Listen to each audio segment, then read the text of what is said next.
दोस्तों नमस्कार, मैं आपका दोस्त क्रिश चक्रवर्ती आज एक नई वीडियो के साथ आपके सामने हाजिर हूँ। और आज के वीडियो में आपको बताऊंगा कि किस तरह से हम अपनी ज़िंदगी में विचार को बदल के, अपनी ज़िंदगी के थॉट को बदल के हम अपनी ज़िंदगी बना सकते हैं। दोस्तों जो भी बनना चाहते हैं वो सब बन सकते हैं, जो पाना चाहते हैं वो सब पा सकते हैं। तो चलिए वीडियो को स्टार्ट करते हैं। और आज की वीडियो में मैं बताऊँगा ऐसी दो कहानी, दो स्टोरी जिससे आपको पता चलेगा कि हम कैसे अपनी ज़िंदगी में अपने विचारों को बदल के हम अपनी ज़िंदगी को बना सकते हैं। तो दोस्तों जो मेरा पहला कहानी और पहला स्टोरी इस तरह है कि एक कुम्हार मिट्टी से कुछ बना रहा था। मिट्टी उसके हाथों में लेपी हुई थी। तो उसकी पत्नी उसके पास आती है और पूछती है कि अरे तुम ये क्या बना रहे हो। तो उसने बड़े प्यार से अपनी पत्नी को जवाब देते हैं कि चिलिम बना रहा हूँ, आजकल बड़े फैशन में है, खूब बिकेगी। तो पत्नी ने उसे बोला कि अरे पागल, सुराही क्यों नहीं बनाते, गर्मियाँ भी आ रही है और सुराही भी खूब बिकेगी। तो कुमार ने सोचा अरे बात तो तुम ठीक ही कह रहे हो। तो कुमार ने मिट्टी छोड़ दी और उसे दोबारा गूंथना शुरू कर दिया और फिर उस मिट्टी को सुराही का आकार देना शुरू कर दिया। तो कुछ समय के बाद मिट्टी में से आवाज़ आई, अरे ये क्या करता है, पहले तो कुछ और रूप दे रहा था, अब कुछ और रूप दे रहा है। तो कुमार का जवाब सुनिए, मज़ा आएगा। कुमार ने बोला कि मेरा विचार बदल गया है। मिट्टी का जवाब सुनिए और मज़ा आएगा। मिट्टी ने बोला कि तेरा तो सिर्फ विचार बदला है, मेरी तो ज़िंदगी ही बदल गई।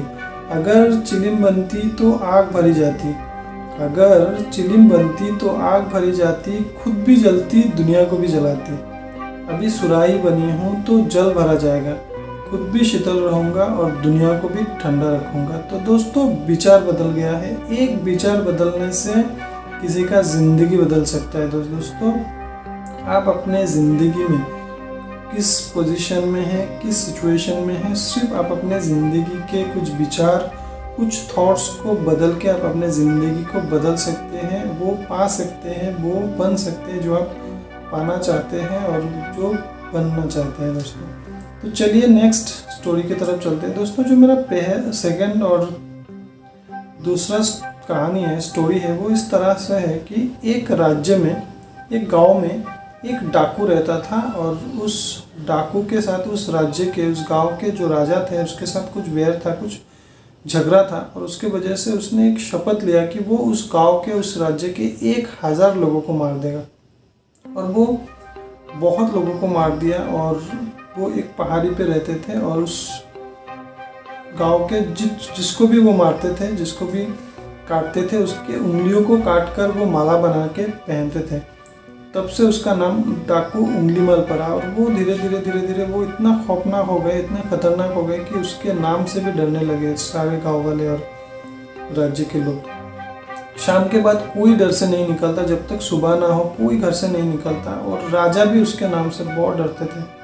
और कभी कभी उसका माँ वो पहाड़ी पर जाते थे उसे मिलने के लिए। लेकिन जब वो 999 लोगों को मार चुका था तो उसका माँ भी जाना बंद कर दिया, उससे मिलना बंद कर दिया, कि इस डर से कि कहीं वो अपने माँ को ही ना मार दे अपने प्रण और अपनी शपथ को पूरा करने के लिए। और उस पहाड़ी के उस रास्ते को बंद कर दिया गया और सब गाँव वालों ने मिलकर वहाँ पे बोर्ड लगाया गया कि यहाँ जाना निषेध है, क्योंकि यहाँ उंगलीमाल रहते हैं। और उंगलीमाल 1000 लोगों को मारने का प्रण लिया है, शपथ लिया है, तो वो किसी को भी नहीं छोड़ेगा, सबको मारेगा। तो इस तरह से बोर्ड लगाया गया, सारे रास्ते बंद कर दिए गए। फाइनली एक दिन क्या हुआ, उस गांव में महात्मा बुद्ध आए। और जब महात्मा बुद्ध आए और उसी रास्ते से जाने लगे तो उनका एक शिष्य ने उसे बोला कि तथागत, इस रास्ते से जाना निषेध है, क्योंकि इस रास्ते में उंगलीमाल रहते हैं। और उंगलीमाल वो है जो 1000 लोगों को मारने का शपथ लिया है। और राजा बिंबिसार से उसका कुछ वैर था, तो उसने वो शपथ लिया है। और उसने अभी 999 लोगों को मार चुका है। और वो बहुत ही क्रोधित है कि वो 1000 लोगों को मार देगा। ये सारी बातें सुनने के बाद बुद्ध ने उस शिष्य को बोला कि शायद ही मैं इस रास्ते से ना जाता अगर मुझे ये सारी बातें पता ना होती तो। लेकिन जब तुमने मुझे ये बताया तो मैं इस रास्ते से जाना पसंद करूंगी, क्योंकि उसे मेरी ज़रूरत है। और ये बोल के वो धीरे धीरे उस रास्ते से आगे निकल गया। और कुछ दूर जाते ही वो जब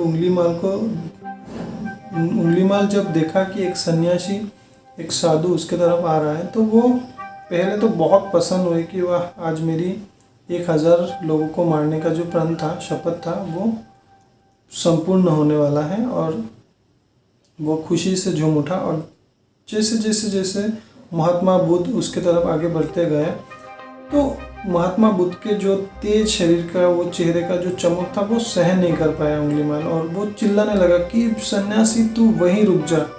हालांकि मुझे बहुत खुशी है कि आज मेरा 1000वां व्रत का जो शपथ था वो संपूर्ण होगा, लेकिन तू एक सन्यासी है, इसलिए मैं तुझे छोड़ रहा हूँ, तू वहीं से लौट जा, तू और इधर मत आ।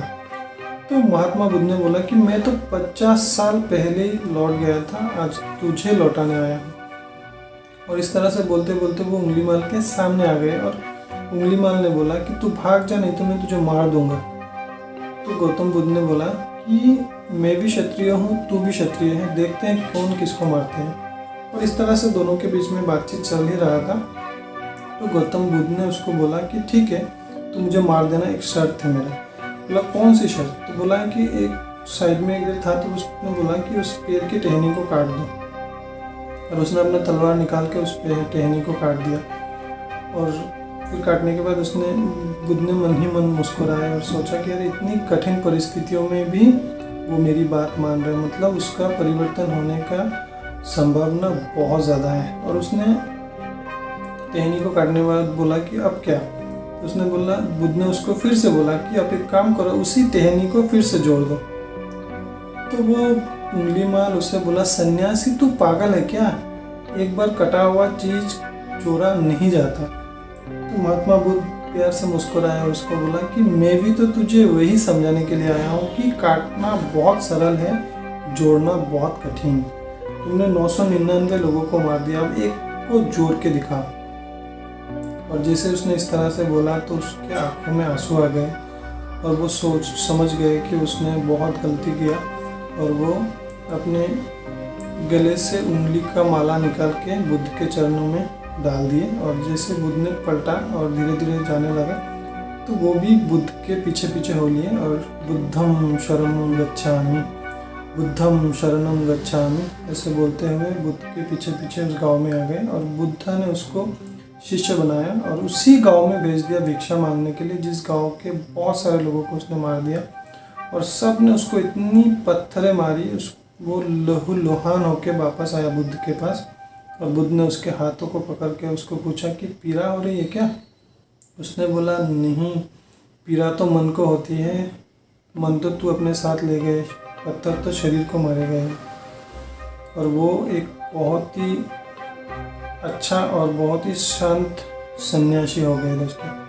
तो दोस्तों, इस कहानी से हम लोग को ये सीख मिली है कि हम अपने ज़िंदगी के कुछ विचारों को बदल के, अपने कुछ थॉट्स को बदल के हम अपने ज़िंदगी में कुछ भी कर सकते हैं, कुछ भी पा सकते हैं दोस्तों।